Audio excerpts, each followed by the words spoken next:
നമസ്കാരം.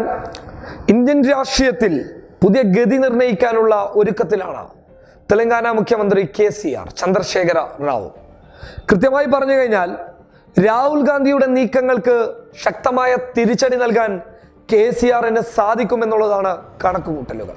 അതായത് കോൺഗ്രസിന്റെ നില മെച്ചപ്പെടുത്തി UPAയിലേക്ക് NDAയിൽ നിന്ന് ഒഴുകി വരുന്ന സഖ്യകക്ഷികളെയൊക്കെ ചേർത്ത് വെച്ച് രാജ്യത്തിന്റെ അധികാരം പിടിച്ചെടുക്കാനുള്ള ലക്ഷ്യത്തിലാണ് കോൺഗ്രസ്.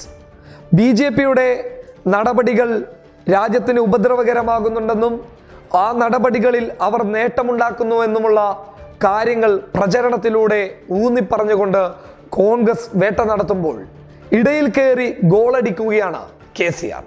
കൃത്യമായി പറഞ്ഞു കഴിഞ്ഞാൽ KCRന്റെ ഈ നീക്കങ്ങൾ ഇന്ത്യൻ രാഷ്ട്രീയം വളരെ ചിന്താഗതിയോടുകൂടി നിരീക്ഷിക്കുകയാണ്.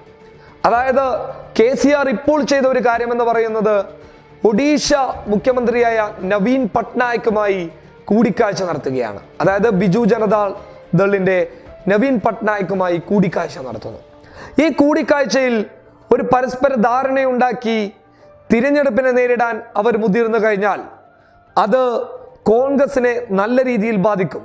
അവരുടെ മുന്നോട്ടുള്ള നീക്കത്തിനെ അവർ വിശേഷിപ്പിച്ചിട്ടുള്ളത് കോൺഗ്രസ് BJPക്കെതിരെ, അതായത് കോൺഗ്രസിനും BJPക്കെതിരെയുമുള്ള ഒരു സഖ്യം ദേശീയ നിലയിലേക്ക് കൊണ്ടുവരിക എന്നുള്ളതാണ്. അതായത് തെലങ്കാന നമ്മൾ കണ്ടതാണ്.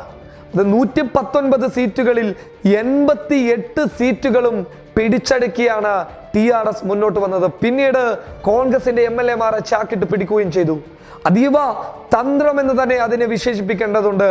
ആ തന്ത്രം, അതായത് ഒരു വാർത്താ സമ്മേളനത്തിൽ ചന്ദ്രശേഖർ റാവു പറഞ്ഞതുപോലെ, ഇനി എൻ്റെ രാഷ്ട്രീയം സംസ്ഥാന രാഷ്ട്രീയത്തിൽ മാത്രം ഒതുങ്ങുന്നതല്ല, ഞാൻ എൻ്റെ രാഷ്ട്രീയം ദേശീയ നിരയിലേക്ക് കൊണ്ടുവരും.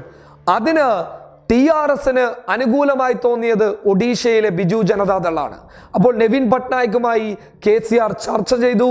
ഇവർ രണ്ടുപേരും കൂടി ഒന്നിച്ചു നിന്നാൽ കോൺഗ്രസിന് വലിയ വെല്ലുവിളിയായി മാറും. പക്ഷേ ഇതൊക്കെ നേരിടാനുള്ള ഒരു സജ്ജീകരണങ്ങൾ രാഹുൽ ഗാന്ധിക്ക് ഇപ്പോഴുണ്ട്. കാരണം രാഹുൽ ഗാന്ധി വളരെ വീക്ഷണത്തോടു കൂടിയാണ്, നിരീക്ഷിച്ചുകൊണ്ടാണ് ഇന്ത്യൻ രാഷ്ട്രീയത്തിലേക്ക് ഇപ്പോൾ കടന്നു ചെല്ലുന്നുള്ളത്. അതായത് തൃണമൂൽ കോൺഗ്രസ് ഒന്നിച്ചു ചേരില്ല എന്ന് തോന്നിയപ്പോൾ രാഹുൽ ബംഗാളിൽ പുതിയ തന്ത്രം ആവിഷ്കരിച്ചു, ഗുജറാത്തിൽ പുതിയ തന്ത്രം ആവിഷ്കരിക്കുന്നു, UPയിൽ രാഹുലിൻ്റെതായിട്ടുള്ള നീക്കങ്ങൾ നടത്താനും ആലോചിക്കുന്നു. ആം ആദ്മി ഡൽഹിയിൽ സഹകരിച്ചില്ലെങ്കിൽ കോൺഗ്രസിൻ്റെതായിട്ടുള്ള നയങ്ങൾ ഉന്നയിച്ചുകൊണ്ട് വളരെ വ്യക്തമായിട്ടുള്ള ഒരു രീതിയിൽ ഒരു മുന്നേറ്റം കാണിക്കാൻ രാഹുലിന് സാധിക്കും. പക്ഷേ ഈ നീക്കങ്ങളോടൊപ്പം അതീവ ഗൗരവപരമായി കാണേണ്ടതാണ് തെലങ്കാന മുഖ്യമന്ത്രി ചന്ദ്രശേഖർ റാവു KCRന്റെ മുന്നേറ്റങ്ങൾ. KCR ഒരു സഖ്യമുണ്ടാക്കി ഇന്ത്യൻ രാഷ്ട്രീയത്തിലേക്ക് കടന്നു വന്നാൽ, അല്ലെങ്കിൽ മറ്റുള്ള പ്രതിപക്ഷ പാർട്ടികളൊക്കെ KCRനോടൊപ്പം നിൽക്കുന്ന ഒരു സാഹചര്യം ഉണ്ടായാൽ 2019 ലോക്സഭാ തിരഞ്ഞെടുപ്പിന് ശേഷം ഇന്ത്യ മറ്റൊരു ചരിത്രവിധിയെയും കൂടി കാണേണ്ടി വരുമെന്നുള്ളതാണ് പറയാനുള്ളത്. News desk public Kerala.